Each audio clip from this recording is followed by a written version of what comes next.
Hello and welcome to another episode of Garden School with Alice and Lyra. We are going to be looking at some edible plants in the garden this afternoon. So here, I wonder if anybody recognises this, or perhaps your parents do. It will grow abundantly and it will even come up through concrete here, as you can see. Now this is called ground elder, and it was actually introduced to Britain by the Romans, who planted it as a vegetable. So how can we recognise ground elder? This is very young leaves. They will grow quite a lot bigger than this. It's maybe a little bit hard to distinguish actually, so probably best to have a book to look at as well. You can see it's got these ribbed bits on the edge of the leaves there. Now I'll have a little taste. Can be quite strong, ground elder. Oh yeah, it's pungent. Pungent leaves are actually very good for us at this time of the year, in the spring, when we need to be having bitter and aromatic flavours to help our bodies cleanse and get ready for the year. So it's a good one. That's the great thing about a lot of wild greens. So just a few basic principles when we're harvesting, which for ground elder we don't need to worry too much because it usually grows in huge abundance, but for anything that there aren't so many of, and the same would apply for this, would we ever harvest everything that we found?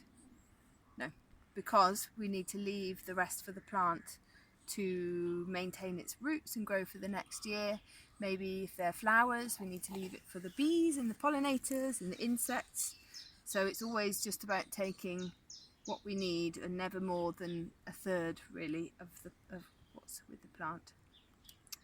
So back to our ground elder, we can eat it raw. It's quite strong, but you can also cook it as a vegetable. So if in the coming weeks it's a bit harder to get access to some fresh vegetables, this could be a good option. You might just find it in your garden. Should we see if we can find a few other things?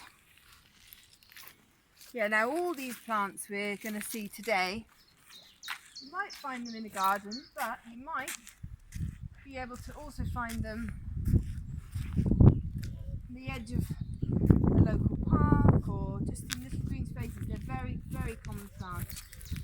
So in fact here, this is growing up in the cracks in our paving slabs. So probably everybody recognises this. It's not the most beautiful specimen because it's being walked over, but this is a dandelion leaf, and it's got this name. Does anyone wonder if anybody knows why it's got this name? Can you see the shapes here at the side?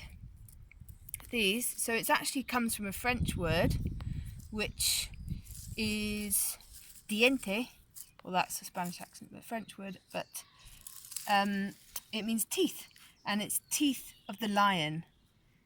So if you think about a dandelion's flower, that maybe gives a little idea as to why it's called the tooth of the lion. So I'll keep telling you about it while we walk over to find our next plant. We might see a better specimen than that as well. So we can use dandelion leaves in salads, raw, you can put them in a smoothie, you can put them in a soup. And again, they've got that bitter flavour, which is great at this time of year. You can also dig the roots up. Some people might make a coffee. Some people might make a coffee from them. They've got quite a lot of sugars in the roots. So we carry on, and we'll come to, again, very common plant, so you probably know the name. This is our humble nettle. Actually various different types. These are quite dark pink ones. There's 4 different types of nettle in the UK. And you can see here that somebody's been harvesting them already. So the bit that you want to eat, which is true for a lot of plants actually, is the growing tip. So these top bits here, that's got the most nutrients and the most essence of the plant in it. So I haven't got any gloves or anything. Normally when I come, you can use gloves or you can use scissors to chop the top of the nettles off. But today we've just got bare hands. We're going to hope for the best. So we're going to pick, so that, yes, it's a stinging nettle. So the spines on the bottom of the leaves don't actually contain the same irritant as the spines on the top. And if you squeeze it hard and you pick, oh no, I failed. I've got a little sting.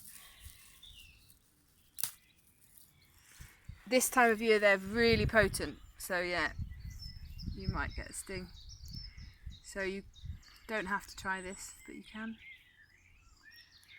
Hopefully you have somewhere that you can go out for your daily walk at the moment where you might find these. I'm squishing it up, so I'm pushing down all the little spikes that contain the sting. Whoop. I don't worry.